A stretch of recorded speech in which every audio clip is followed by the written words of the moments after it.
You're listening to a Prairie Punk House Companion right here on the Prairie Punk Press Network. The views expressed by any host or any guest on the Prairie Punk House Companion are the personal views or opinions of the people who express them and do not reflect the views or opinions of anyone else on the show or any company, employer, or any other organization that the individual expressing them has or will affiliate with in the past, present, or future.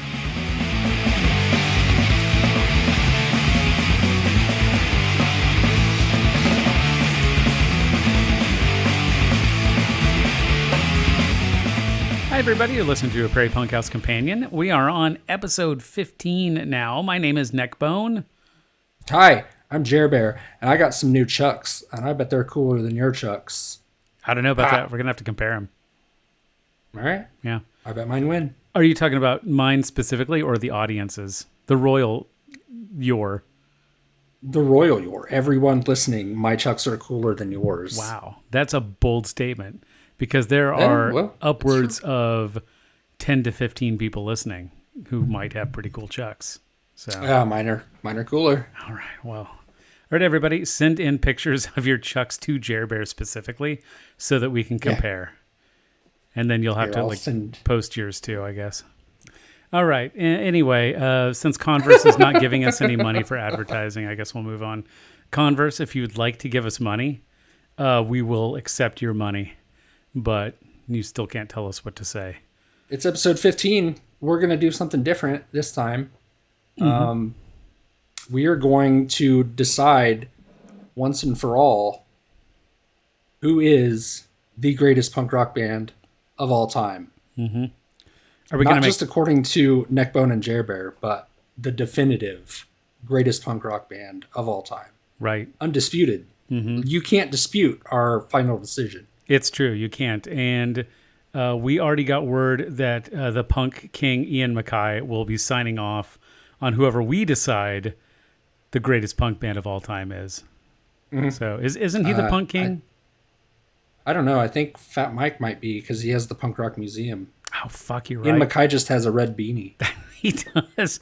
But man, he has it in every fucking interview. You gotta appreciate the dedication to that fucking red beanie, dude. Yeah. Or does he just have a drawer full of them? You know, it might be like an Einstein thing where he just has like the same one of everything for every day of the week. Yeah, I think so. I think that's what it is. So, yeah, we are going to be going through each of our 5 favorite bands in no particular order. And we each also came up with 5 honorable mentions. We'll be talking significantly less about the honorable mentions because, as stated in, the terminology, it is a mention. So what we're going to do. So we each have our 5 bands. So we're going to go back and forth, list our favorite bands. Yep. Then Neckbone is going to choose 2 of my bands to keep on the list. And I'm going to choose 2 of Neckbone's bands to keep on the list. Yeah. And then we will whittle it down to 1. Ooh. And that 1 will be the winner of the best punk rock band of all time. And with each band, you will get a little bit of some factoids about the band and also some personal stories and why we like each of these bands and why they made our top 5 list. For me, it was really, really difficult to pick 5 bands. Yeah. And, just in the interest of transparency, my top 5 list is pretty fluid. Mm-hmm. It changes from day to day, except for today. This is the top 5. And then, whoever wins, and that's the best punk rock band of all time. According to science. According to science. 2 of the bands on my list, while I wouldn't say they've been on my top 5 list every time, have always been on my top 10 list for at least ever since I've heard them. So 2 of them, it is pretty fluid. It's a pretty fluid list, but 2 of the bands, and I will point those bands out when I get to them, are always at the very least on my top 10 list. And today they just happen to be on my top 5 list. So, hey, good for you, legendary punk bands that our podcast made it. Recognize it, right? And that that the Punk King is it Fat Mike? Did we decide it's Fat Mike I as the don't Punk know. King? I mean, I don't want to give him that honor, No. really. No. I was just making a joke about the punk rock museum. Oh, okay. Well, I know you. I know you know, you it's wouldn't say maybe it's... Ty. Oh, Ty. Ty. Okay, Ty. He could be the punk rock god, Okay. king, whatever. Yeah, sure. Yeah, I'm okay with him being Punk Rock God King. He gets the hyphenated title and everything. So I'm gonna go first. I usually try to make Jerbear go first. So this time I'm gonna go first. And my first band. Are we gonna go? I mentioned one. You mentioned one. Then I mentioned my next one. Okay. So the first one, and this one was difficult because I had to choose between 3 different bands that are all part of the same shared universe. And Jerbear, I think you already know what I'm going to say. Yeah. So my first band is the Subhumans. Yeah. And they are all part of what I call the Dickiverse, which is bands fronted by Dick Lucas, to include Culture Shock and Citizen Fish as well. And it was tough to decide. Well, Culture Shock, there was really only one album I really got into for Culture Shock. Yeah. I mean, they were only around for 3 years. Right. And so They're for me, great, it was between, they're all, that album, I mean, all their music's good, but that one album I still listen to as part of my regular rotation. For me, between the Subhumans and Citizen Fish, it was really, really tough because oddly enough, I owned a Citizen Fish album before I actually owned a Subhumans album. Oh, wow. And in fact, the first band I had ever heard of in the Dickiverse was Culture Shock. And that's because I went over to the Kansas Street Apartments. Uh-huh. And Aaron was probably playing it. They had Sean put on an album called Go Wild by Culture Shock. And I had always kind of made fun of ska. Mm-hmm. And that was rightly so. Yeah, right. And that was a ska punk album. And I thought I was going to making fun of it. And my mind was blown. I thought, fuck, this is a good fucking album, man. Yep, Sean put on Culture Shock. And I said, what is that? And I wrote it down, and I went to the record store, and they didn't have it because weird. Fucking course they didn't. I think it was I want to say it was at Yesterday's Discs, maybe. Probably. It was not at Camelot Music for sure. Nah. Because they never had anything other than, like, they might have had like Green Day and Rancid and shit like that, but yeah, they weren't going to have anything Culture Shock. But I couldn't find Culture Shock, but I did find Citizen Fish. Mm-hmm. And Aaron had told me, like, hey, if you like Culture Shock, it's the same dude. You'll like Citizen Fish. Mm-hmm. So I bought Citizen Fish. It was wider than a postcard. Yes. And that album was phenomenal. That's still one of my favorite albums to this day. And so I got really into Citizen Fish. And at this point, I had still not even listened to the Subhumans. Like, I knew who they were. And I had put together that Dick Lucas was the front man for the Subhumans, who had at that point broken up like years before. Yeah. They did reunite and are actually together today. But for several years, they were not a band anymore. And I don't remember how exactly I ended up listening to the Subhumans finally. I think I was at somebody's house and I saw that they had a Subhumans probably Kansas album. Street. Yeah, probably Kansas Street again. That's how I discovered a lot of music, honestly, just hanging out on Kansas Street. But yeah, somebody put on a Subhumans album, and then I went out and got some Subhumans. And I think the first album I got from the Subhumans was it was an EP. It was Rats. Yeah. And I found that at Love Garden in Lawrence, Kansas. Yeah. And the cover struck me, and I had to have it. So I got Rats. That's a good record. It's a phenomenal record. And so they're on my list. I'm gonna say the Subhumans just because they kicked it all off. They were the ones. Sure. Yeah. If not for Subhumans, Culture Shock wouldn't exist. Citizen Fish wouldn't exist. So let's start it with the OG. But I do have a personal story about Citizen Fish that we have told on a previous episode. Yeah. So Jerbear and I went and saw Citizen Fish in Lawrence, Kansas in 1999, I think it was. I think so. Yeah, it would have been. Mm-hmm. And it was a great show. We hung out with Dick Lucas after the show, I think we were buying him drinks, if I remember right. Yeah, we bought him a lot of drinks. We were kind of being punishers, but Yeah. I don't think he minded. I think he was having a good time. We were probably a bit tedious, but Yeah. we kept buying him Guinness. Right. So Right. I'm sure we were, and I'm sure we came across like a couple of dorks in a fucking parasocial relationship with this guy that we'd never met before, or who had never met us before. But you feel like the bands and stuff, you feel like you know them, even though you fucking don't. Right.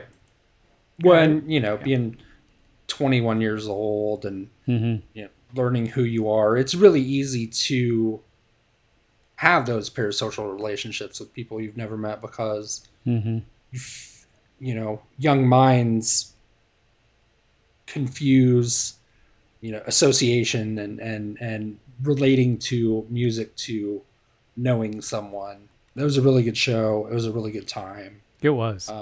He was super chill. He was very, very, very nice and patient with our dumbasses. He was. And he didn't have any fucking rock star attitude or anything like that. He was super chill. Right. And, this is in 1999. He'd already been playing in, multiple successful bands for 2 decades at that point.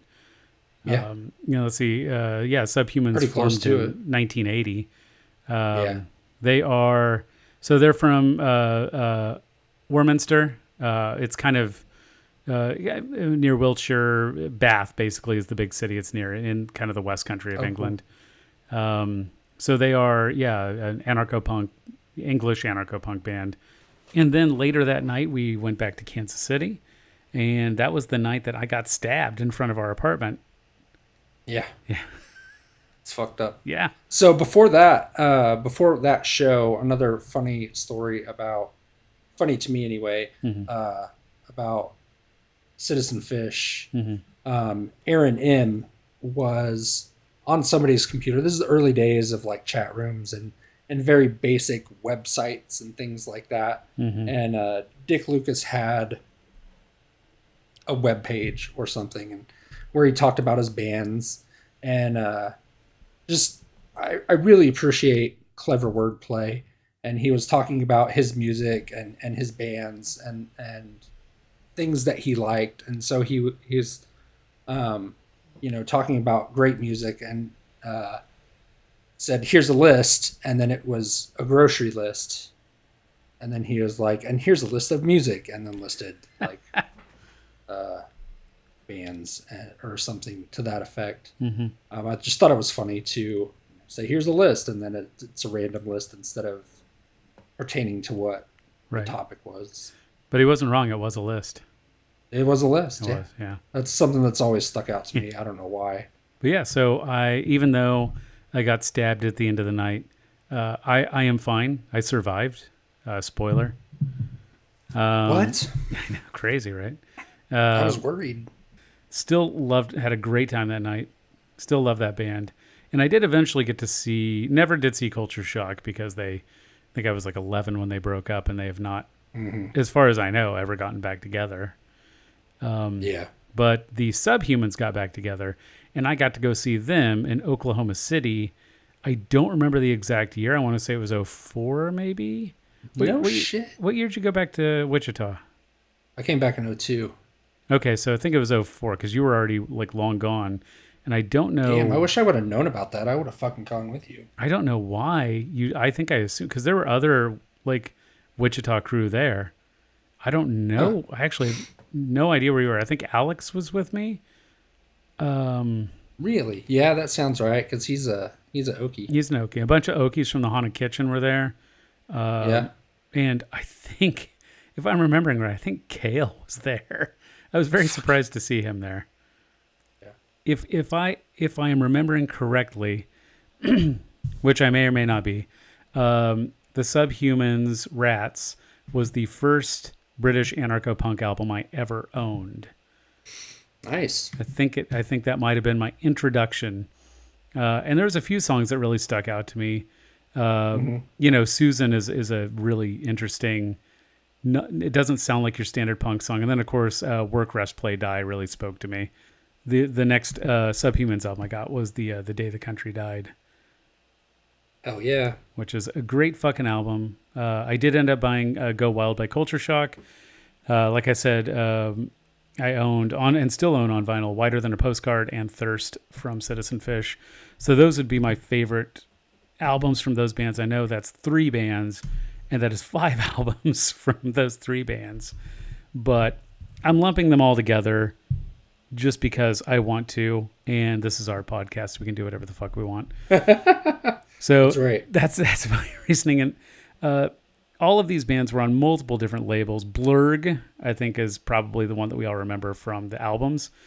But they were also Citizen Fish, anyway, at one point was on Lookout, which is synonymous with that. pop punk. Alternative Tentacles, which is the Dead Kennedys label. Fat Records, which is NoFX's label, and Spider Leg, which is Flux of Pink Indians label. So First label. yeah. And because of them, I discovered other bands that I at one time liked, maybe don't like so much anymore, but I did like Leftover Crack a lot. Oh yeah. At one point, and they did a split with them. I think in I want to say 2002, maybe. Oh wow. Yeah, I didn't realize that. it's a pretty good split, but I can't really listen to Leftover Crack side anymore. Stizza is kind of a scumbag. Yeah, he's a real piece of shit. But yeah, there's so much more I could I could sit here talking about Subhuman, Citizen Fish, Culture Shock all fucking night. Honestly, they're all in my regular rotation. There is a book, if you want to know more, called "Silence Is No Reaction: 40 Years of Subhumans," and it's by Ian Glasper. Okay, he's the one who wrote the book "The Day the Country Died." Oh, nice. Which is about the wider anarcho-punk scene from the 80s. And also the next movie that we are going to review for Punk Movie Review is a documentary of the same name about the anarcho scene. That all ties in together really nicely. I didn't even try this. So my favorite Dick Lucaverse or Dickiverse, whatever you said, Dickiverse, songs, Dickiverse would be Subvert City, No, and Panic at the Supermarket. Nice. Yeah. Those are my Dick songs. Okay. Well, that's my first band. I probably droned on a little bit long, but what is the first band in no particular order that you are going to talk about? I am going to pick another band from the late 70s, early 80s anarcho-punk scene, and that band is Chumbawamba. Chumbawamba is super interesting to me. Their first 7-inch, Revolution, is probably the most punk rock thing I've ever heard. It is incredible. The song Revolution is fucking incredible. My kid loves that song already. Yeah, it's so fucking good. And then their first 2 12 inches,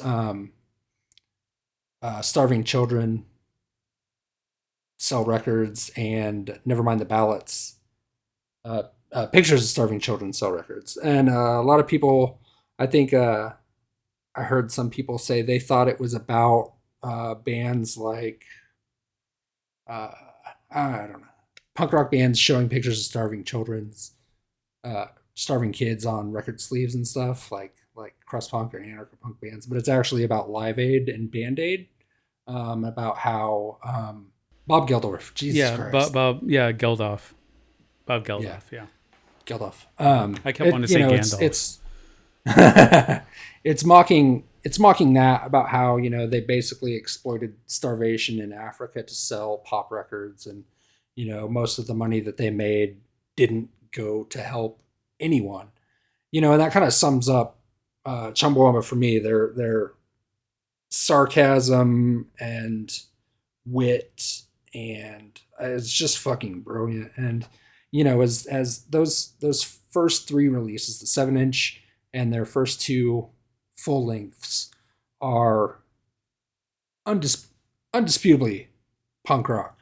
They incorporate other genres of music a little bit, but they're still, I mean, they're straight up punk rock records. And then they started to branch out and basically turned into like a dance punk rock anarchist collective.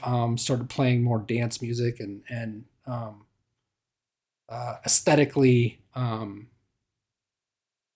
appealing to a wider audience while still having just brutally political anarchist lyrics. They did a couple of folk albums too, didn't they? Yeah, they did. They did English Rebel Songs, which was English Rebel Songs from, I mean, fuck, 1,000-year-old songs up to, more recent Union songs, things like that.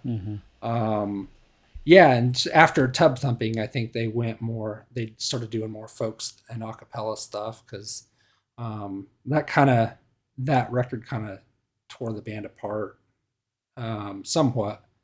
There's a lot of pressure on them going from being anarchist squatters to having a record that made cajillions of dollars for a record label, which they signed to, and it was, it caused a lot of controversy. Them signing that label lost them a lot of fans in the punk rock community because they, thought of it as selling out. I think it was Elektra Records or something. They had songs specifically about how terrible that whatever record label it was. I don't remember for sure. Whichever one it was, they talked mad shit on. Said it was one of the most evil record labels, and they signed to it and told people to steal the records. There's a documentary by Dunstan Bruce of Chumbawamba about the history of Chumbawamba. It is in the festival circuit still. I don't know when it's going to get a wide release, but I'm dying to see that movie. And they were coming to Lawrence in like December 97 or January 98. I don't remember. It was right around that time. And an ice storm hit the night before the show. We were already up in Lawrence. We drove up in Boris and slid down 9th Street towards Mass. Almost died. And then stayed at Brandon's house and had a really, really fun weekend hanging out with him and Bill. I think BJ may have come over. Alan was probably there. All the Derailer guys, I think, were there, at least for a little while. And had a lot of fun hanging out with them, but we did not get to see Chumbawamba, and I was very, very bummed out about it. I love that early shit by Chumbawamba too. Yeah. It's, in fact, I didn't know when you told me that we were going to listen to Chumbawamba at the Annex once. I still was under the impression that all they were was that band who did the Whiskey Drink Vodka Drink song. Tub Thumping. And you were going to put on Chumbawamba, and I think I said, "You're fucking joking, right?" You're going to put on that dumb MTV ass bullshit. And this is coming from a guy who listens to pop punk. And even I was like, nah, man, you're not putting that shit on. You're like, no, I think you put on Nevermind the Ballads, maybe? Probably. Yeah. And that's probably still my favorite. It's a fucking great album. And I didn't believe you. That you had to show me the sleeve. I was like, that's not Chumbawamba. And you had to prove that it was. And I think my reaction was just 1982. I think I was just like, what the fuck happened? Like, they used to be great. This is a good album. Yeah. Nevermind the Ballads is probably my favorite Chumbawamba record. My favorite song is Here's the Rest of Your Life from Nevermind the Ballads. It's like 7 minutes, and it's just it's so punk rock, so fucking good. And then Homophobia and The Day the Nazi Died. Oh, yeah. Are there off their later releases are really, really good. I didn't want to not mention some of their later stuff because it's fun too. But it's just different. Right. Musically, it's so much different than their first 3 releases. Yeah. And I at one point I had English Rebel songs on CD. I had that one in my CD sleeve case for my car, back when that used to be a thing that people had. Yeah. Sweet. Yeah. What's your next one? Next one, once again, in no particular order. This is just the order I typed my notes in. My next band is the Dead Kennedys. They are a San Francisco Bay Area band formed in 1978. And I have been listening to them since high school. This is one of the earlier bands that I discovered. And it was because I don't remember who. I want to say it was Aaron M., who played me Give Me Convenience or Give Me Death, which is, I didn't find out till later, it was actually a compilation album and was not a standard studio release. But that came out in 1987. And Police Truck, just, I heard that song and I was like, oh, this is fucking good. Who is this? And pretty sure it was Aaron M. I don't know. It was definitely somebody. I don't think it was Oren. I don't think Oren listened to Dead Kennedys, honestly. It might have actually been Leahy. Huh. It might have been Leahy who played it for me, actually. Huh. I don't know. I'll have to ask him. It was either Aaron M. or Leahy or maybe Stein. Fuck, my memory sucks. Mm-hmm. Yeah, it's hard out there for a 40-something. It is. It's difficult. But I've been listening to them since high school, discovered them in high school. And so that was one of the bands that I already knew about going into Kansas Street. I think the thing that I noted first was the distinct vocals of Jello Biafra. I think maybe I am drawn to bands with distinct vocals because Dick Lucas also has very distinct vocal stylings. He does. Yeah, maybe they just stuck out to me, but Jello Biafra, nobody sings like Jello Biafra sings. When you hear Jello Biafra sing or even do spoken word, you know you're listening to Jello Biafra. The last time we hung out in person, you did Jello Biafra impression, and it almost killed me. I started coughing so hard. I don't even remember what I said. Maybe sometime I can do it again, but I got to do it, when no one's expecting it. Yeah, it has to be. So they think that spur of the moment. You got to be spur of the moment. And then people will think Jello's on the show. Right. They'll think that he's really here. They got Jello Biafra on the podcast. How'd they get Jello? Yeah. We got Jello Biafra in the studio today. Studio, and by studio, I mean online. We don't have a studio. I bought that vinyl as soon as I could find it. I'm pretty sure that's another Love Garden find that I found when I was on a trip up there. Which album? Give Me Convenience or Give Me Death. Okay. So I bought that as soon as I found it. That one was the one that was kind of the most readily available back then, I think, too. Huh. Which is probably why it was the first one I've heard. And I will say, for being such an influential band, Dead Kennedys have a shockingly small discography. They didn't release a whole lot. They released a lot of singles. It was a lot of singles.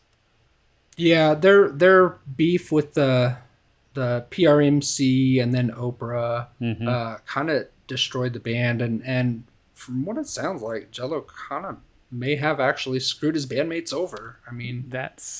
There could be some merit to their claims. I'm pretty ambivalent to it. Alternative Chemicals had Millions of Dead Cops, TSOL, Nausea, Neurosis, Wesley Willis, Husker Du, The Crucifix, Bad Brains, Black Flag, Citizen Fish, and Pansy Division. That is only a small section of the bands that they had on there. They had so many fucking bands. Jello was really excited about Crucifix, and Doc Dart is probably the only person with more distinctive vocal stylings than Jello Biafra. Yeah, that's true.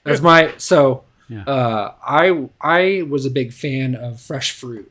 I got that CD from Yesterday's Discs and listened to the shit out of it. And one of my friends, one of the Andover punk rockers I hung out with, he was like, if you like this, you should really check out The Crucifix. Yeah. And I was like, you had me at the name. Like, anybody bold enough to have that name, I'm all for. And the so Crucifix, I didn't. you introduced me to the Crucifix when we lived together. Yeah, Same I thing. played them all You the said the time. name Crucifix, and I was like, put that shit on. Yeah. So I only had Fresh Fruit, and I really liked that record, but I never really got much more into Dead Kennedys aside from that. The Fannings had Frankenchrist, and we would Yes. listen to that some. And it was good. I just never got into it as much. Fresh Fruit, I still listen to occasionally. One of my favorite Jello Biafra experiences was being at Kansas Street alone on LSD and deciding to listen to Beyond the Valley of the Gift Police in its entirety. And that was a really good time. It was an odd thing to do on acid, but it was really fun. I had a really, really good time by myself on drugs listening to that.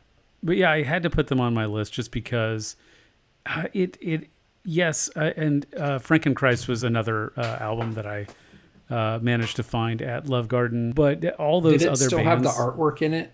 Oh yeah, I'm gonna get into that. The H.R. Geiger? Yeah. Okay. Yeah.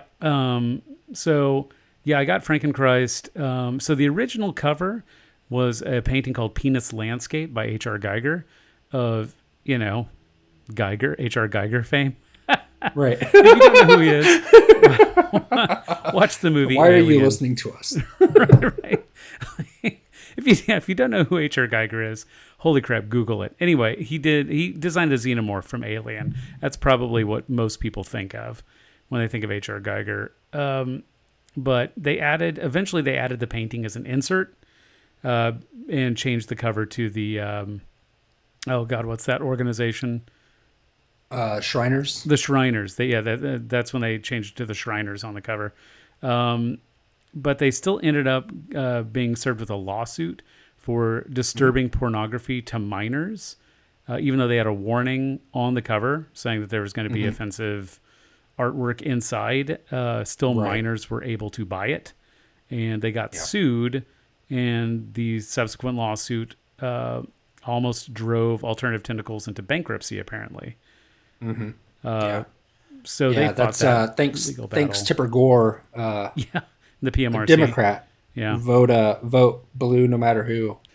But they really only had 4 full studio albums, which it still surprises me to this day with all the influence that they've had. Frankenchrist and Gimme Convenience or Gimme Death were the 2 that I owned on vinyl. Still own them. They're still in my regular rotation. There's a biography out about them. Their biography is called Fresh Fruit for Rotting Vegetables, The Early Years. It was released in 2011. It's by Alex Ogg. So if you want to know more about the Dead Kennedys, you can read that book.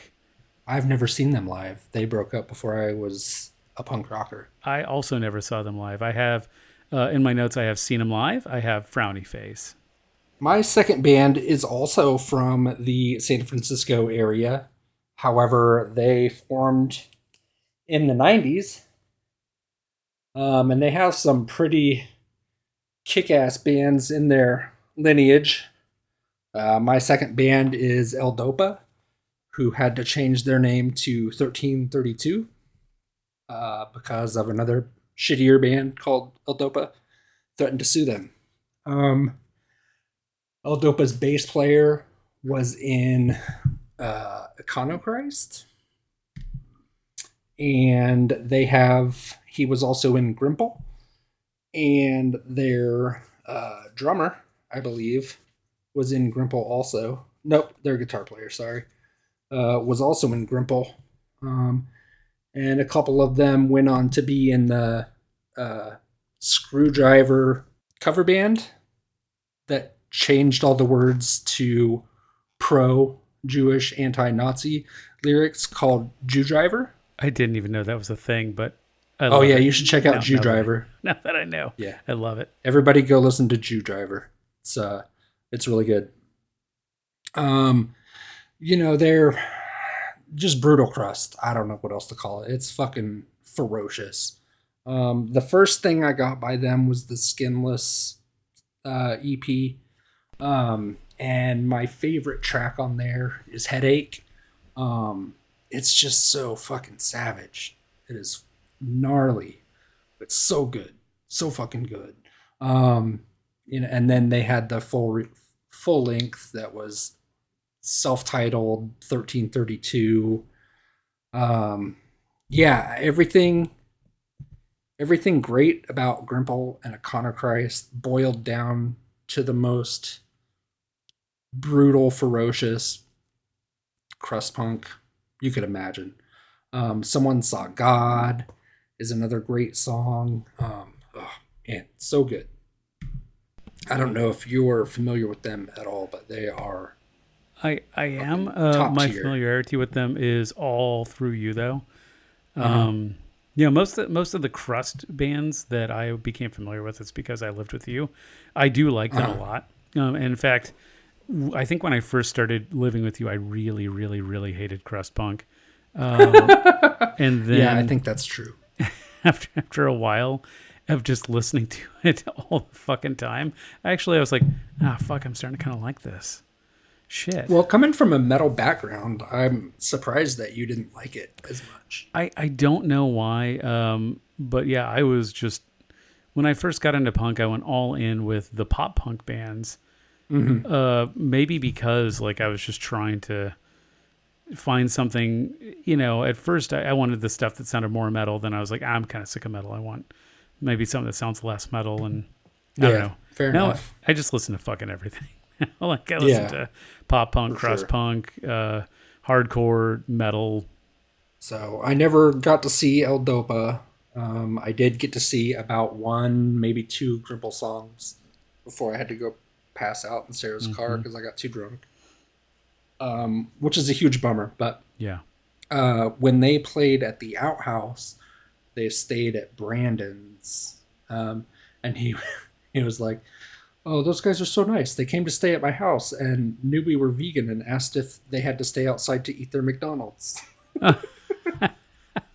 That's nice. No, you can bring your McDonald's inside. It's okay. That's pretty respectful. You're on tour. Yeah. Yeah, nice guys. I've always had politics that come from the punk rock scene. I haven't always listened to a lot of punk rock. There's a time where I listened to much more chill indie rock type stuff. But El Dopa has always fucking stayed in my playlist. Yeah. They're just so good. I mean, I've been listening to them for almost 30 years at this point. They're so fucking good. All Chumbawamba and El Dopa have both been in, like, consistently in my playlist for, 30 plus years, probably. Since I got into punk rock and since I heard those bands, they've been in my playlist. There are times where, I'll be like, I need to chill on this band for a little while, but, maybe a year or two later and they're right back in my rotation again. Yeah, for sure. And a great example of a band that I couldn't listen to for a long, long time because I know who it is. Overplayed, but who I got way back into later is the next band on my list. It's a band called 15. Also from the Bay Area. Yep, they are from the Bay Area as well. They formed in 1988, and they are made up of what was left of Crimpshrine. And it's funny because you just mentioned Iconoclast too. When their first tour was with Filth and Iconoclast. So nice. Yeah, it's all tied together. It's all one thing. Fun fact: Iconoclast is from Arkansas, and they moved to the San Francisco area in late '80s, maybe. Early 90s, that's when all that stuff was going on, so that makes sense. Yeah. I first heard of the band 15 in Kansas City. And I heard them, the first time I heard them was in Sarah's car. Sarah, who is from one of our previous episodes, that's the same Sarah. And Sarah and BJ both were really into the band 15. And I liked them because they were a pop punk band, which really appealed to me, but they were also, this is when I first kind of started getting a little more political. And I was like, oh, you can be pop punk and be political. Right. Because I think we're very very obvious about their politics and their music, especially. Yeah, it's not subtle at all. Right. Which record did you hear first? So the first one I heard was the 1999 release Lucky. Okay. That was the one that Sarah had in her car running constantly. I eventually bought that on vinyl, still own it on vinyl. Then I bought Survivor the next year when that came out in 2000. That's a rough one. Which is, that one's tough. That really plays into the lead singer, Jeff Ott, that plays into he got into this kind of storyteller way of doing lyrics that I hadn't really heard in other bands I listened to that really appealed to me, especially now as, still an aspiring writer to this day. Just the storyteller aspect of 15 really spoke to me. And don't get me wrong, I'm a big Crimpshrine fan too. I still love Crimpshrine, but I think 15 really kind of perfected, especially when 15 first kind of started. A lot of their songs were more about like girls and standard pop punk stuff. Nothing wrong with it. Yeah, their early stuff sounds a lot like early Green Day, only much grittier. Yeah, agree. Yeah, it's really interesting. Yep. But yeah, they were on Lookout Records, so they were on pop punk label. They were on Grass Records for a little while too, which ended up being bought out by Wind Up Records, who I think is defunct now. But Wind Up Records had signed Creed and Evanescence, so maybe they were better off not being on that fucking record label. Just personal opinion there. But yeah, Lookout is kind of synonymous with pop punk. If you're not familiar with Lookout Records, it is. When you think of pop punk, that's, at least for me, that's the record label I think of. The lead singer wrote a lot of songs about things like environmentalism, pacifism, homelessness, drug addiction, child abuse, racism, sexism. So he definitely didn't shy away from politics. They were together from 1988 to 2000. They had a brief hiatus in 1996, but they have not gotten back together, as far as I know, at least not at the time of recording. I think Jeff just does solo stuff. Yeah, he writes books now too, I think. Yeah.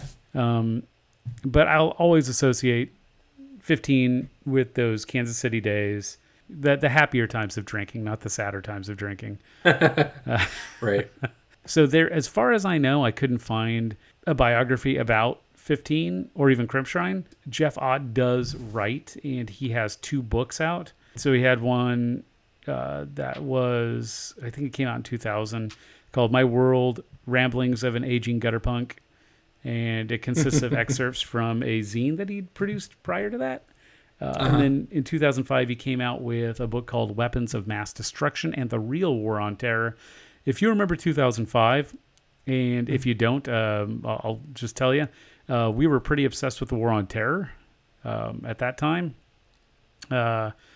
Yeah. And he, in that book, I think he argues that the real terror is things like homelessness, hunger, child abuse, that we need to be focusing on those issues instead of funding a foreign war, which I personally agree with. So that never saw him live. So I'm just gonna stick. My third pick was also 15. I assumed this would be a crossover. I thought we might both have this, but I couldn't not pick them because, again, this has been in Lucky specifically has been in my rotation since the first time I heard it. And I think the difference is I heard it over at the Central House, at Eric's house. That's where I first heard it. And my congressman was the one that really stuck out to me because it told you how to clean a needle. I was never a needle user, but I thought it was like really interesting and good to include a song that tells you how to clean a needle if you have to share it with somebody, because so many people die from that. My favorite tracks from 15 are probably Family Values, because who doesn't love burning down a factory to spend time with your family? That might be, that's definitely my top 5 favorite 15 songs. That song is awesome. I'm a Man is kind of cheesy, but it's also like, now that I'm a father, like, I don't know. makes a lot of sense. It's a pretty uplifting song. A lot of their songs are not. And then, Stolen Life has been super relevant with all of the police killings in the last, highly publicized police killings in the last 15 or so years. I think that song proves that this has been an issue for quite a while. Right. Yeah. And then my other favorites are from Swain's first bike ride, Subdivision, and The End. He's a terrible singer. He's a terrible fucking vocalist. Like, his voice is shit, but it's in a charming way. I like it. And, The End is, they sing off key, and, it's almost yacht rocky, but it's super good. Difficult topics, but he also tries to include a positive message within it. So, the End and Subdivision, it's all about, working together to create a better world, even though this world is fucked up and shitty. And he talks about the fucked up and shitty parts of it, but he also talks about how it can be better. And, getting past divisions, working together for a better world, and then that Survivor record, the song Survivor. That's a tough one. It was playing. It was to listen to. Yeah, it was playing in the car, and my wife was in the car with me, and she's like, "What the fuck is this?" And I was like, "Just wait, it gets better." Like, because again, it's a song about being sexually abused. Yeah. And how hard that can make your life.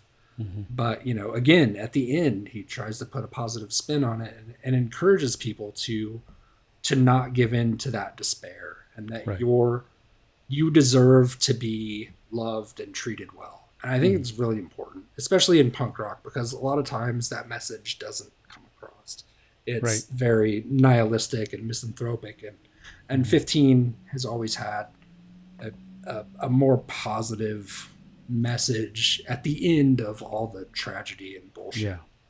And also, Summertime is probably the best Crimpshrine song. Oh, that's a great fucking song.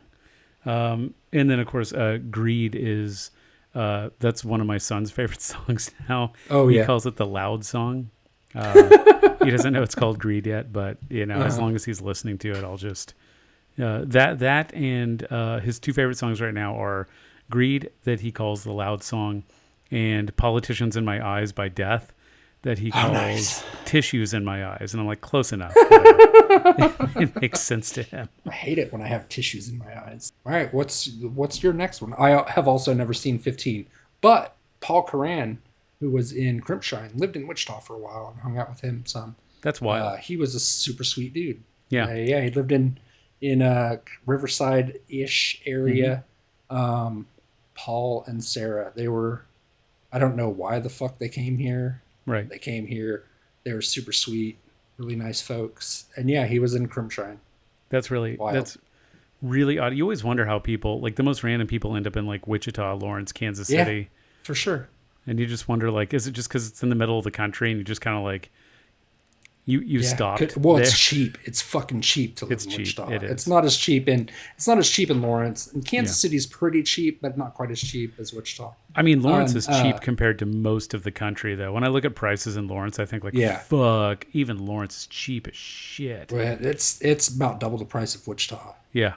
For homes and rent. Right. Topeka's the cheapest, though. Topeka's the cheapest city, the cheapest sizable city in Kansas. I'm not counting, like, Spitwater and Western Kansas and places like that, but, like...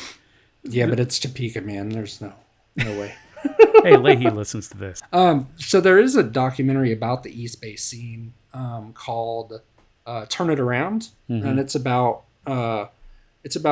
East Bay, Lookout Records, Gilman Street, and Jeff. I don't know. I don't think Jeff Ott's in it, but Paul is in it, and some other bands that we've talked about. Yeah. Have been in it. That's a good documentary. I would really like to review that. I don't remember where it is available to watch. I think on Prime. Yeah, Maybe? Tubi. I'm not sure. Maybe on Tubi. Tubi. Actually, it might be YouTube at this point. I don't know. Oh yeah, YouTube or Tubi are I know kind you of can. our go-tos. I know you can rent it on Prime, Mm-hmm. but I think it might be on YouTube at this point. But everybody should watch that documentary too if you care about the East Bay scene. It's really good. Mm-hmm. I'll get more into my feelings on it when we review it. If we review. For our other podcast, Punk Movie Review, if anyone would like to listen. Do it. Yeah. All right. I think the title it's kind on of says to it all. yours. Your fourth pick. So my penultimate favorite band, in no particular order, but my fourth one, my next to last, there's this band called Rudimentary Peni, and they are... I said there were two bands that are on my top 10 list every fucking time. Rudimentary Peni is one of those bands. They're always on my top 10 list and have been since the first time I heard them at Kansas Street. I'm pretty sure Kansas Street was the first place I heard them.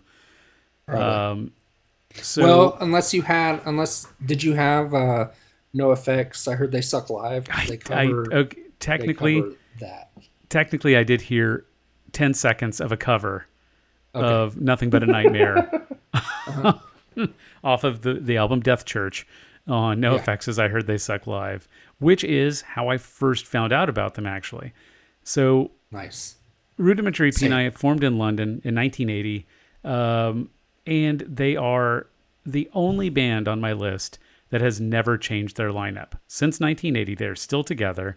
They've had the same three people. Nick Blinko on guitar vocals, and he also writes lyrics. Grant Matthews on bass, and he also writes lyrics. And Joe Greville on drums. Same lineup since 1980. And yeah, Nick Blinko does all the artwork for their album covers. He's an artist on top of being a musician. His art is phenomenal. He is one of my favorite modern artists. Nick Blinko himself has schizophrenic disorder. I forget the official. I think that's what it's called, schizophrenic disorder. And so it has definitely, you can tell when you listen to his music and look at his art that he does. It has fueled his creativity. I think for the better. I mean, I don't think anyone else could make art and music like this. So they played their first show in London, 1981, with two bands. One of them is on this list, the Subhumans, and another one maybe should be on some top lists called Flexa Pink Indians.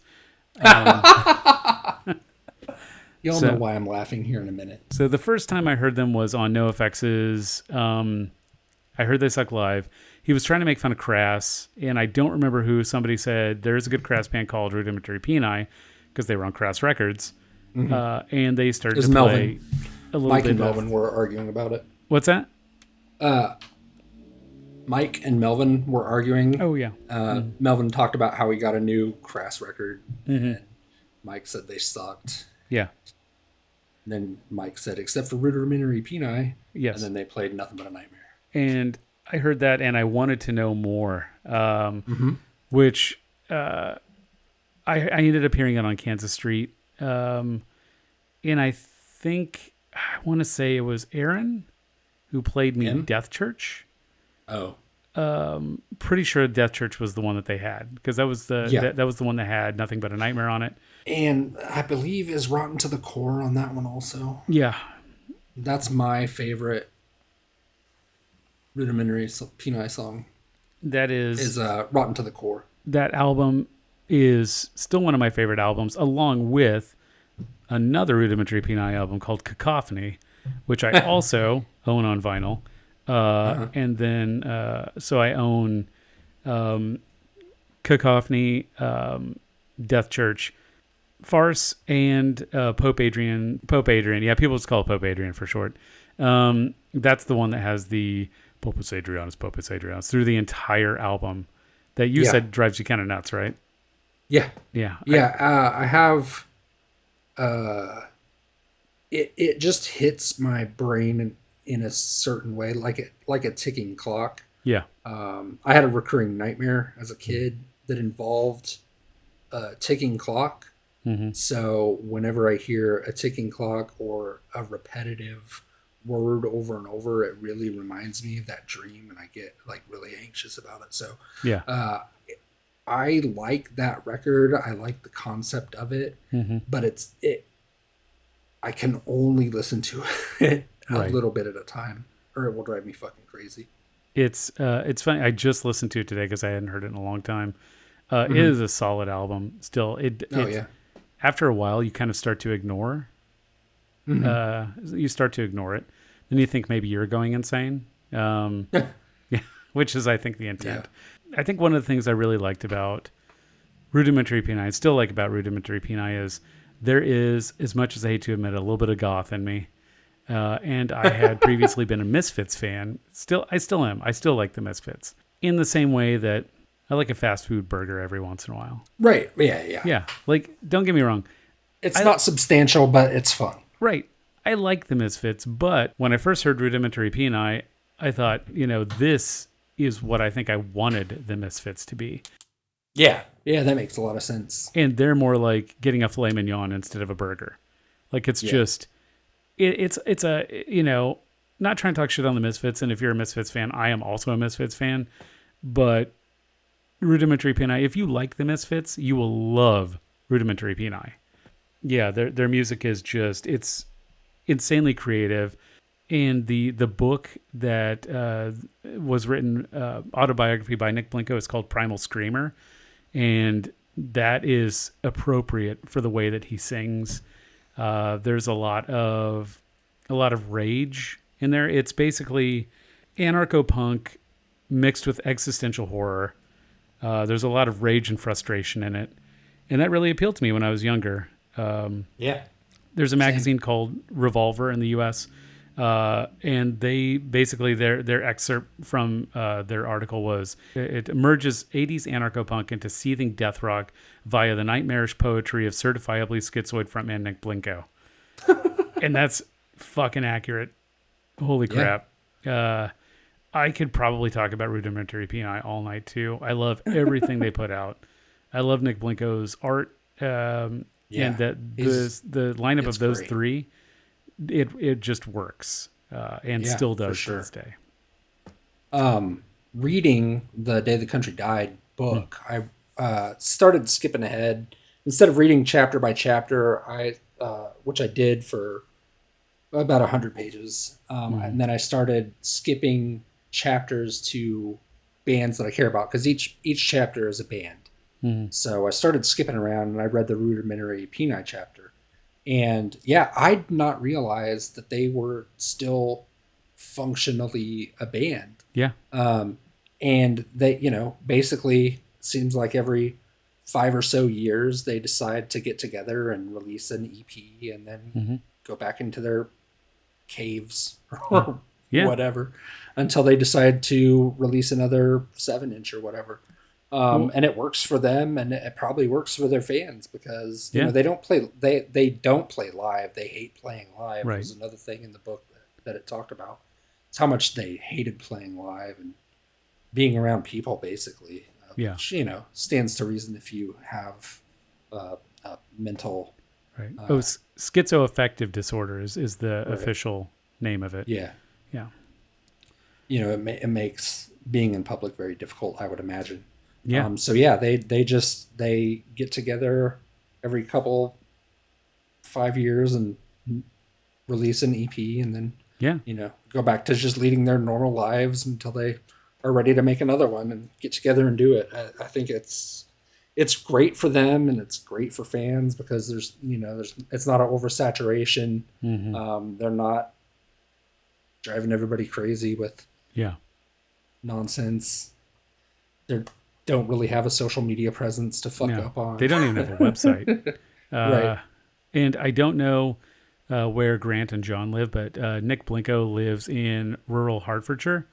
That's kind of near Cambridge, near-ish Cambridge in kind of rural England, north of London. His brother is Professor Timothy Blinko, and he is a professor of music at the University of Hertfordshire. So definitely a music runs in the family, I guess. You know, What a great last name also. it's perfect. It's, you know, I think I thought when I first heard of them, I think I thought that was like a moniker that he had taken on. Yeah, But that's his for actual sure. name. Like I said, the book is called Primal Screamer. It's probably going to be the next book that I read because I have not read it. So that's Yeah, I haven't either. I would like to. I think Sarah has. I think I saw her say something about Oh, having nice. read it. So my next band is another anarcho-punk band from the UK. I swear we did not plan this out. We did not talk about our lists to one another before doing this. It's just strange coincidental happenstance that my next band is Flux of Pink Indians, I knew it. who has also consistently been in my music rotation since I first heard them. Um, they are a really good blend of Crass's politics with a more listenable music, I think, to an extent. Granted, the recordings are not great, even on streaming services. It has that wobbly record sound. So it's kind of, I think it might just be tough to get a quality recording of them. And from what the book, The Day the Country Died, said, it's probably because Penny from Crass is a shit sound engineer. And everybody was really unhappy with the guitar tone that he put on records he recorded, including Flux of Pink Indians. But they're an excellent band. I love them so much. They have really great iconography. I have had a Flux of Pink Indian T-shirt, not the same one, but the same design, about 5 different times over the last 27 years. It's the All the Arms We Need design. It's 2 kids holding hands, and up above it says All the Arms We Need. And then there's a peace and equality symbol. And yeah, they're just great. It's hard to pick a favorite song because I really like them all so much. Tube Disaster is probably their biggest quote unquote hit. I like Tapioca Sunrise, Progress, and Is There Anybody There? I think those are all like top tier punk rock classics, in my opinion. And they went on after they didn't like how Crass recorded them. They started their own record label. First was Spider Legs, and then they went on and created a new record label called One Little Indian Records, which they changed the name to One Little Independent Records to be more politically correct. And one of their first releases ever was the Sugar Cubes album of Bjork fame, and which is also one of my favorite records. But yeah, Flux Pink Indians, top tier anarcho-punk, really, really, really good stuff. Listen to it. Get a back patch of All the Arms We Need.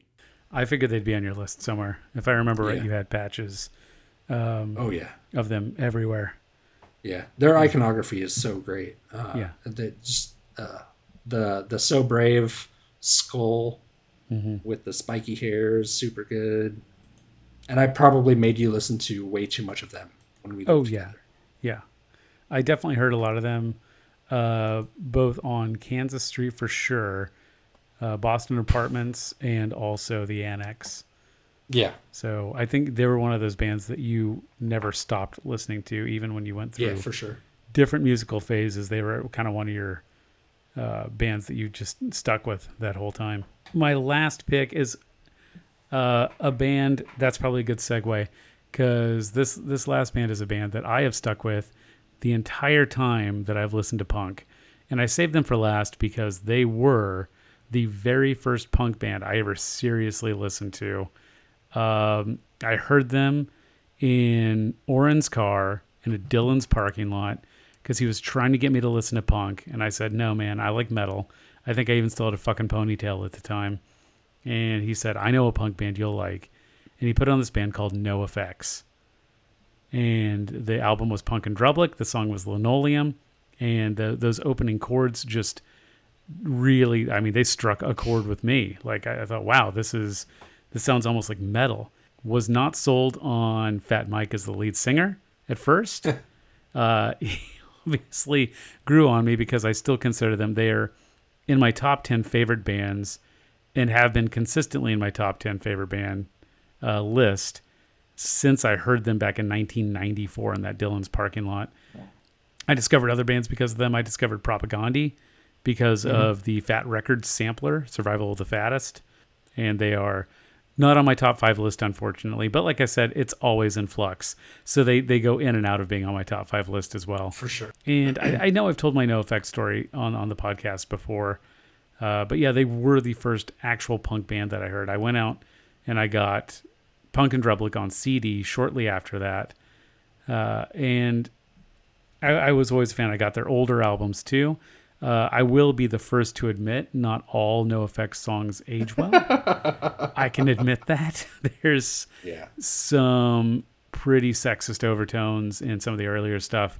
But I'll admit at the time that appealed to me. So I've grown a lot since then, as they have too. So I try not to judge them by what they put out on fucking Ribbed, back when, we were all... and that kind of ties into what we were talking about in Suburbia with that machismo 80s hardcore scene, because that's kind of where they got their start. I think that like 82, 83 is when they started. They formed as a band in 1983 and put out like a demo that was just titled NoFX.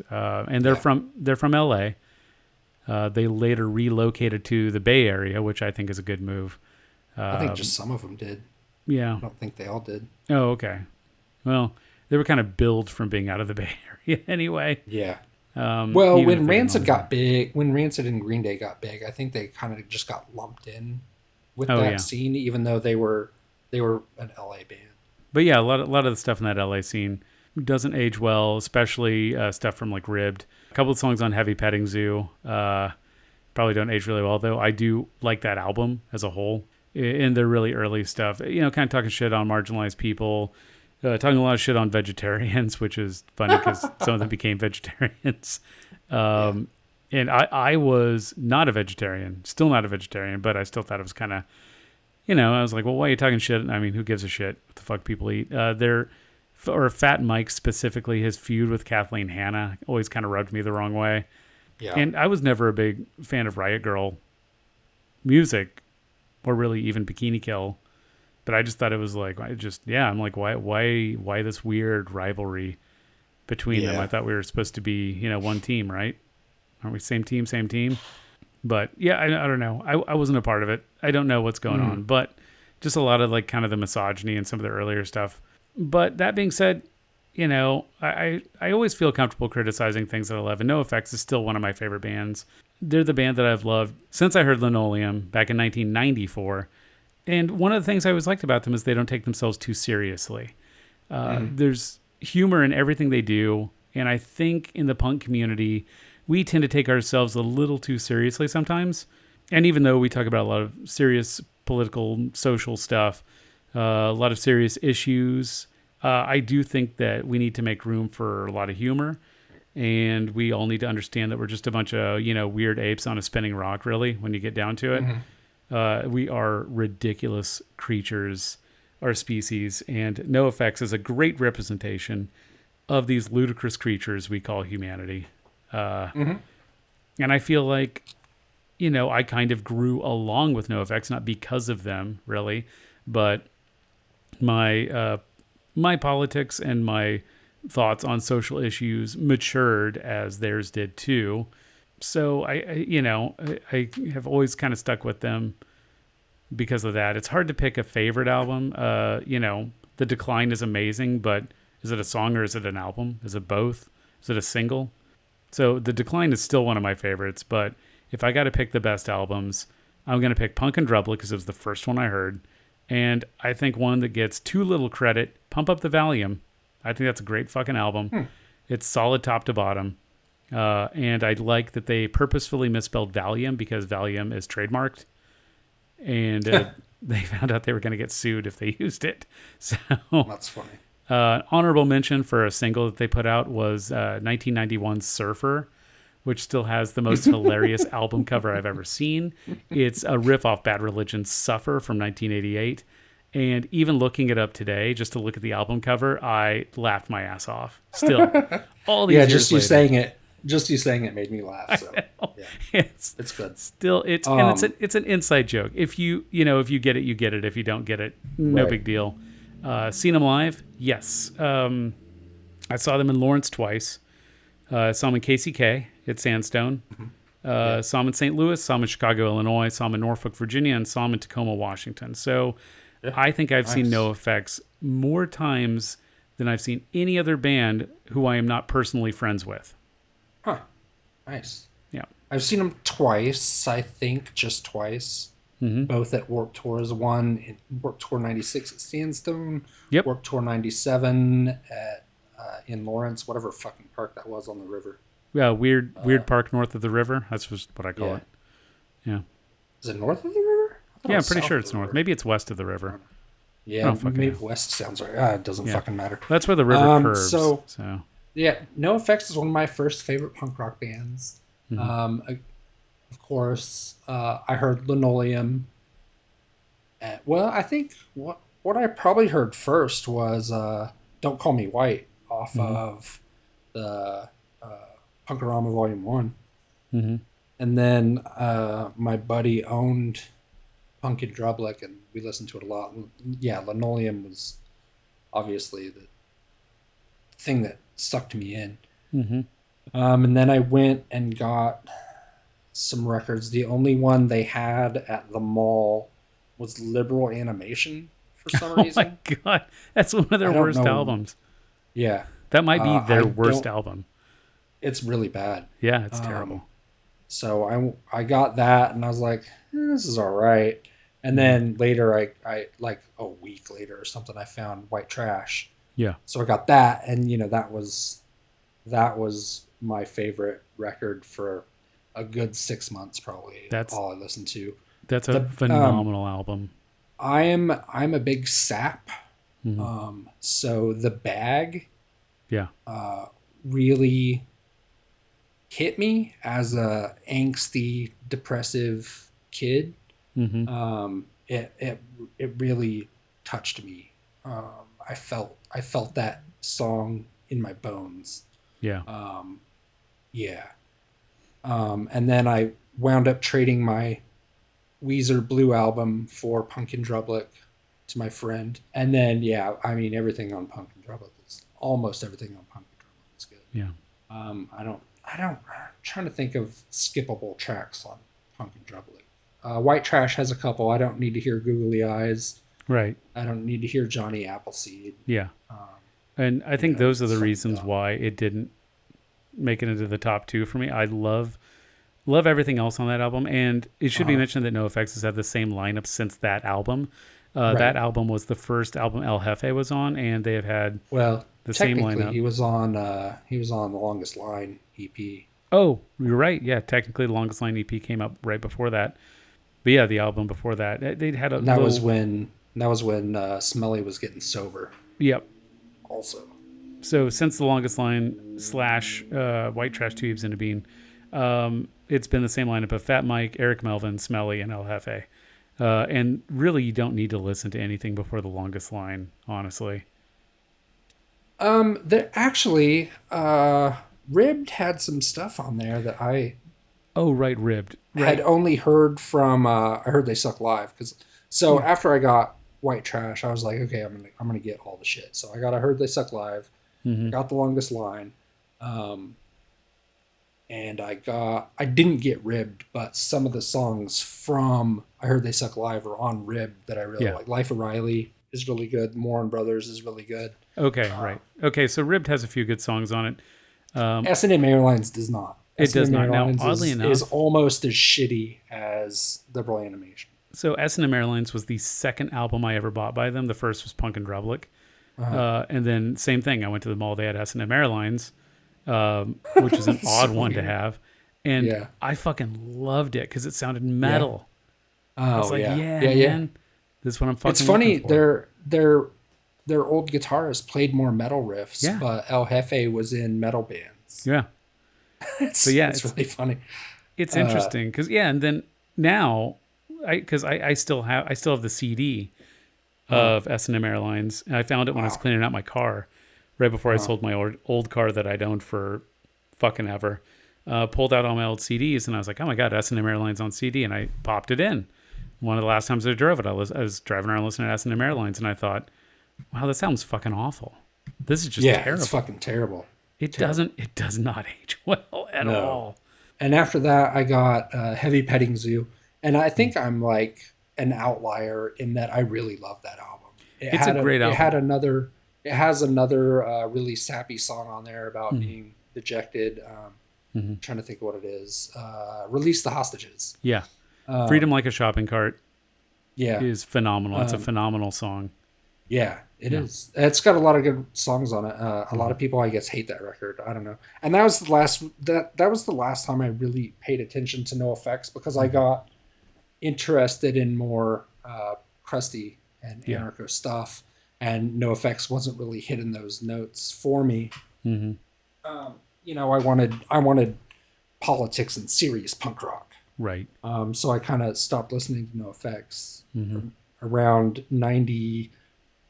No, late 96 probably. I was kind of phasing NoFX out of my rotation, but the Decline is incredible. Yeah. Which they played live when I saw them last year in Tacoma. Yeah, that would be an event. Some other songs I like their cover songs. Their cover of Vincent is better than the original. Yeah, agree. It can make me misty if I'm in the right mood. Really great cover. I think they have something like 15 studio albums. Yeah. They have the biggest discography of all the bands we've talked about. I'm pretty sure, unless you count all the Dick Lucas bands as one band. Even then, they're giving him a run for his money. And I think they own at least most, if not all, of their own stuff because they started Fat Records, which they release their own shit. Say what you will about Fat Mike and NoFX and whatever. How they handle their record label is pretty cool. They don't tie an artist to multiple releases. They do a record at a time, and from what I understand, try to be fair about whatever. I mean, they're still kind of fucking capitalists, right? But you have to do things within the system that you live in, like right. Yeah, that was what I was going to say next. Yeah. As far as documentaries go, they have a tour documentary, two seasons of a tour documentary called Backstage Passport, where they go to places that punk bands don't normally go to, at least as of 2006-ish. So they go on some wacky tours and record their adventures.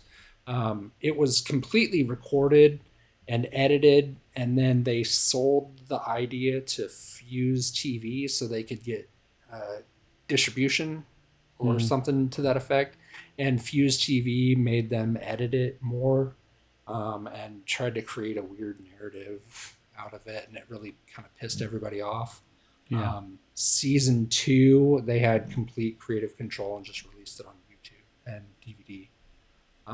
There's also a movie called The Other F Word that is about Fat Mike. It's not just about Fat Mike. It's about all punk rock dads. Not all, but it's all about different punk rock dads. Right. And Fat Mike has a pretty good amount of time in that film. Unfortunately, it's mostly about fucking Fletcher from Pennywise, who I don't know why anybody gives a shit about that band, but for some reason they do. But that's a pretty good documentary. As a dad, I like that. It's good to see that. We'll be covering that documentary on Punk Movie Review. Yeah. So check that out. We'll cover that probably for next June. Father's Day. And then there's also their autobiography, Hepatitis Bathtub, which if you can get the audio version of it, they do most of the narration except for members who are no longer in the band, one of whom is read by Jello Biafra. The Very other distinctive is voice. read by, yes. The other is read by somebody else. I don't remember. I can't remember now. Somebody else we knew. Is it Henry Rollins? Nah, it's not Henry Rollins. Who is it? Somebody. I don't remember. Yeah. I should know. I listened to it relatively recently. I just listened to it on my drive from Seattle to Chicago, thinking it was going to get me through the whole drive. I got to about North Dakota, I think. Then I finished it. Had to switch to podcasts. Yeah. It was a good listen. I enjoyed it. Even as a non-super fan of NoFX,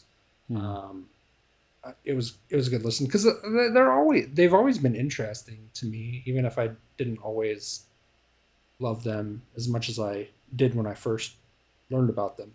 And again, wordplay and intelligence. There's so much sarcasm and wordplay in NoFX lyrics that it's fun. It's interesting sometimes, and they don't take themselves too seriously, which is rare in punk, I think. All right, who's your last band? My last band is from South Carolina, I believe. They are a crust punk band called Anti-Schism. Was not expecting that one. Dual male and female vocals. Some more brutal crust. They later moved to Austin and changed the name of the band to Initial State. Very similar in style and sound. It's just really, really, really, really, really good crust punk. I don't know. I love it.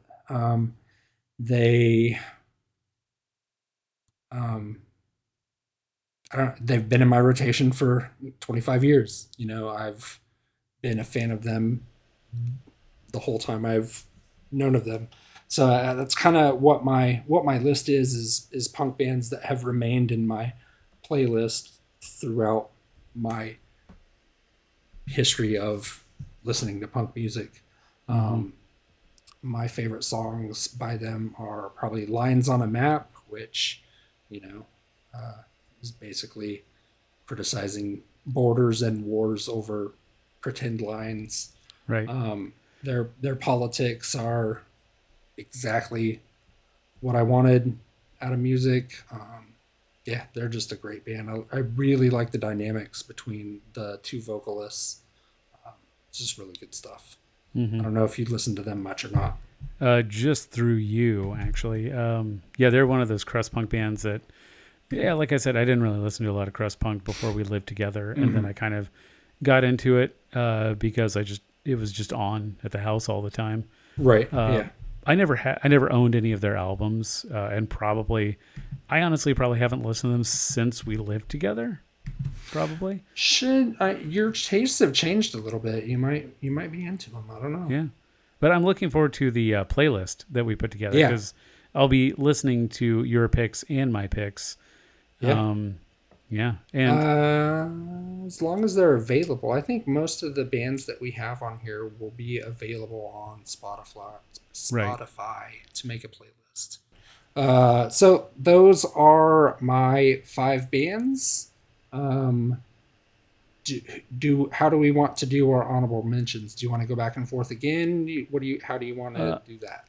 I think we should let's just go through our list of honorable mentions. Okay. Yeah.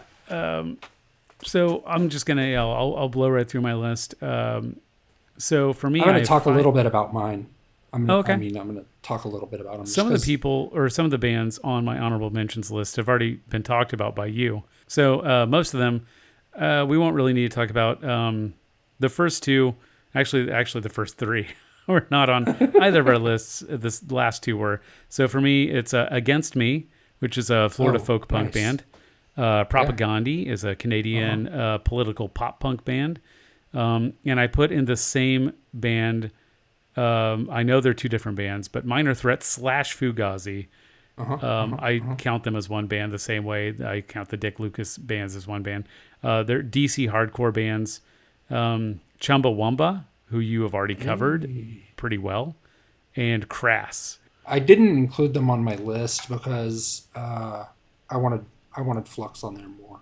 But, I mean, Crass kind of goes without saying. If you have any anarcho band in your top 5 list, just know that they're influenced by Crass, and it's a part of that, even if Crass isn't on the list, which Crass could easily be on the list, but I wanted to give Flux some love. And I wrestled whether to put Chumbawamba or Flux.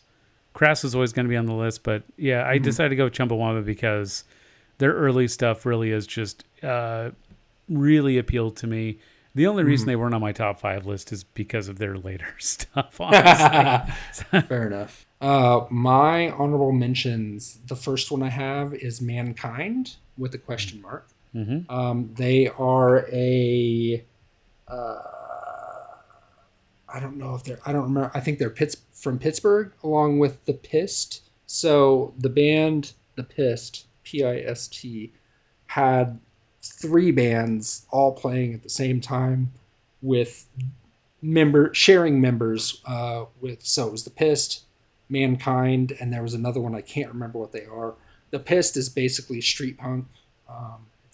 There's not a lot of interesting shit there. It's just straight up street punk, which isn't a bad thing. I'm not saying it's bad that there's not a lot interesting there. It's just straight ahead street punk. But Mankind had more of an edge to it. It had dual male-female vocals and just great songs and great politics. Really, really, really good stuff. Also been in my rotation for a long time. Civil Disobedience, originally from Detroit, later moved to Minneapolis. Their first release was a tape called Political Prisoners. And then they had the 7-inch In a Few Hours of Madness. And the reason I like them so much is because they did really interesting stuff musically. On those first 2 releases, their bass player does some slapping, and they're really crusty. They have great politics. They sound like Muppets. What's not to love? The third one is Dystopia, because how can Dystopia not be on a list? They're doom crust. I don't know, fucking whatever they are. It's brutal. It's misanthropic. It's nihilistic. Good stuff. Love Dystopia. Logical Nonsense. Similar to L-Dopa and Dystopia. It's hard not. I had a hard time deciding who to include. Either Grimple or Logical Nonsense. I figured we've already talked quite a bit about Grimple, so I just went with Logical Nonsense. And then Area 51 is a really interesting band. They don't have much out there, and they turned into Death Wish Kids, Pretty Girls Make Graves, and Murder City Devils. Jesus Christ! Oh yeah, Murder City Devils. Jesus. So he's in Murder City Devils and Cold War Kids. Yeah. So that's Area 51. Again, dual male-female vocals. I don't even know what to call it. It's not crust. It's just fucking punk. I don't know. So fucking good though. That their 7-inch. It's just Area 51. I don't know. I think that's what it's called. It's got a picture of a guy with a gas mask in front of a pyramid, and it's fucking rad. Yeah. All the tracks are great, but the one that stands out the most is probably Dead Cop. So fucking good. I don't know that I ever made you listen to that because I only had a tape of it and it got lost for a while. Yeah. Yeah, so that's my honorable mention list. I think the two bands from your list that I would pick to keep would be obviously 15 because they're Uh-huh. on my list too. That's Yeah. kind of a no-brainer, and probably Flex of Pink Indians. Nice. Yeah, All right. Well, I can't really pick 15 because you picked 15. yeah, So I'm going to have to go with Rudimentary Peni. hmm And man, I'm gonna have to be that fucking guy, dude. I don't know if this is fair. I think I have to go with Subhumans. okay, yeah, that's fair. Is it gonna be an Anarcho list? It might be. It's shaping up to be. 15 still holding strong for pop punk Yeah. though. I feel like yeah, I don't know. Anarcho has an unfair advantage. I guess you picked two Anarcho bands and I picked two Anarcho bands, so hmm I mean, I guess that's kind of is what it is. Yeah, All right, so we have four bands. yeah. 15, Flux of Pink Indians, Rudimentary Peni, and Subhumans. Yeah. How All do right, we so whittle them down? You how- want to how- pick two of yeah. yours, or pick one of yours and I'll pick one of mine? Okay, so yeah, I pick one of the two you chose from my list, Uh-huh. right? Yeah. Okay, you picked Rudimentary P9 Subhumans, so I'm gonna Yep. keep Rudimentary P9 on the list, Okay. just because they've been in my regular rotation that whole time. Yep. I'm going to go with 15. Damn. So, boils down to 15 and Rudimentary Peni. Who is the greatest punk rock band of all time? I think because it's on both of our lists, it has to be 15. I guess it's got to be 15. I thought maybe you're gonna say that they needed to like duke it out, like they had to fight. I don't know who would win in a fight between Jeff Ott and Nick Blinko. That's crazy. Yeah, I guess 15 is the winner. Wow. There you have it, folks. Yeah. 15 is the greatest punk rock band of all time. The underdog for the win. Scientifically factual. Now we just need the God King Ty to sign off on this. Oh, So- I don't know if he would do that. Yeah. Well, you can't argue with science, man. The science is the science. Facts So- don't care about your feelings. I bet he would love 15. All right. I guess that's Science, that- everybody. that whittling down was a lot easier than I thought it was going to be. Yeah. Like 5 seconds. Yeah. We talked Yeah. about bands for like 2 hours, and it took And then 5 seconds to narrow it Right. down. We'll make a playlist. It'll be available. Do you want to try and include honorable mentions in there? The only thing that's going to be tough on my end is probably going to be Mankind and Area 51. I don't know that they're streaming anywhere. I know they're both on YouTube, but Yeah. I don't know that they'd be on Spotify for a playlist. But we can Maybe figure something just we'll put a playlist together with the bands that are available on Spotify, and any bands that Okay. aren't, we'll just in the blurb for the social media post, we'll just mention them and be like, YouTube search this band and you will find their music. yeah, on the Facebook page, I can just put them in the comments. Yeah, that's true. just Yeah, you put can links just in the link them to like a YouTube video. Instagram doesn't allow links anymore, which is fucking stupid, No, but whatever. Don't forget to like and subscribe. Don't forget to go to our website, www.prairiepunkpress.com. Has all of our links on it. Hit any like buttons that are available. Tell your friends. Tell your friends about us. Dump Yeah. some money onto our coffee page. Whatever. There you Whatever go. you want, whatever you feel the need to do. Join Mr. Power as a Yeah. patron, and I am working on getting Mr. Power some goodies. I'm probably going to make some 1-inch badges that we will get to him. I know eventually we want to try and maybe make some patches or t-shirts or something eventually once we have some money to do that with. Go like our socials, interact with us there, send us messages, send us emails. It's fun to interact with people. Post some of your favorite bands and songs, share that with us. That'd be cool. Yeah. And as we've kind of wound down the punk house topic, on our end, we plan to have more guests to talk about their scenes and punk houses that they were in. And I think we'll probably do more random stuff like best band list and things like that again. Just because it's fun stuff to do. And I'm gonna go play the new Star Wars game. I'm gonna go piss and walk my dog and then go to sleep. Yeah, there you go. It's almost midnight. No. I think my dog is standing right behind me. I think he wants to go outside. He's ready. Yeah. All right. All right. Good night, Thanks for everybody. listening, everybody. Thanks for listening. Bye. Bye.